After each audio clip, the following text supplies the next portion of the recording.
You didn't ask, but I'm going to tell you anyway. The hard part of sometimes talking with sellers and giving them the comparable market analysis um, of what their house can sell for, um, what you can list for it, and what you could sell for it, because those are two different things.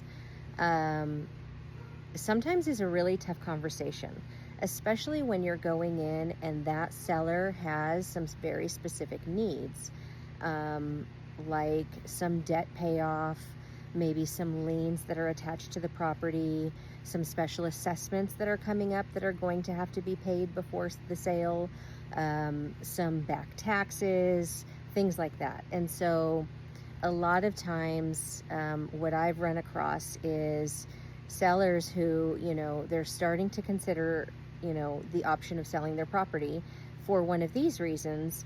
And they are looking at the real estate websites and getting, a wide variety of estimates. I've seen estimates, um, range, $50,000, $60,000 difference from one website to the next. But sometimes, and they'll go with, one or two of the higher estimates and then expect or hope that a real estate agent is going to come to their house and agree with that and match that, because maybe that's, that amount, if they can sell it for that, will satisfy, whatever their ultimate need is to sell. But what I've seen, and I've had a couple of these conversations recently, is that that is unfortunately not always the case, especially when you consider the behavior of the current market right now, in Colorado Springs. And so in Colorado Springs, I'm seeing, a lot more seller concessions given, which basically means that the buyers are asking for money from the seller. And so that could be money that they're asking to assist to pay off their closing costs. It could be to do an interest rate buy down, or it could also be that they're asking for repairs, for concessions in lieu of repairs. So maybe they do a home inspection, or they know the house needs, XYZ fixed. And so instead of having the sellers do it, because then they don't get to pick, the contractor, or, the paint color or the tile color, whatever it is that for the repair, they would rather just have money for that, and they'll do it themselves once they move in. And so, what I'm seeing a lot of here in Colorado is that buyers, sellers, if they're looking to sell their property, one, it's not always matching the real estate websites. And it goes either way. I've seen it both ways.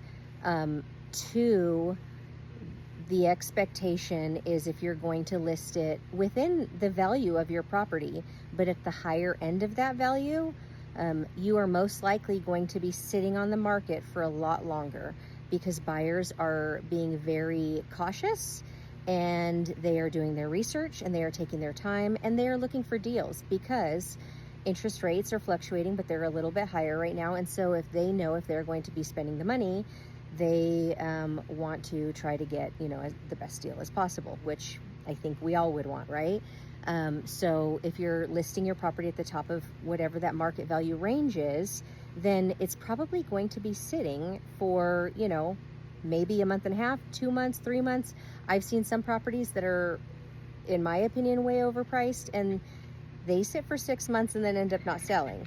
The other thing is, I think it's a good expectation for sellers to assume that a buyer is automatically going to ask for some seller concessions. And again, that could be anywhere from $5,000, $10,000, $15,000. It really depends on the property. It's going to depend on where you're at in that market range, if you're on the high end or the low end. And it's going to depend really on the condition of your property, how well your property is, because if there's going to be some updates, and that there's going to be updates, especially if it's the higher ticket items like roof or mechanicals, HVAC, AC, things like that, buyers don't want to walk into a house paying hundreds of thousands of dollars and having to put extra money into it, day one, week one, month one, whatever it is. And again, sometimes they're just, buyers will need help with closing costs, or or they'll need that added rate buy down to be able to afford the house. So going into it knowing that these are going to be considerations, these are going to be things that most likely you are going to encounter with any offer. If you start from that understanding and knowing what that is going to look like, then you can better prepare for how you want to price your home, how you want to negotiate and respond back to those kind of offers. And you won't feel blinded by, buyers asking for this, or if you choose, to negotiate away from that and not be willing to budge on offering these seller concessions or anything like that, then, keep in mind that your property may, sit on the market for a little bit longer. It may take a little bit longer to find a buyer who doesn't need that or doesn't want that. So, the market changes, and again, that does not encompass every price point in Colorado Springs. It does not encompass every property type in Colorado Springs. That's just a very general, I would say, for mid-range residential properties here that I've seen. But again, some higher desired neighborhoods, you're going to see less of that. Some properties that are really, really well taken care of have a lot of updates, and are in perfect condition. Perfect. I use that term loosely.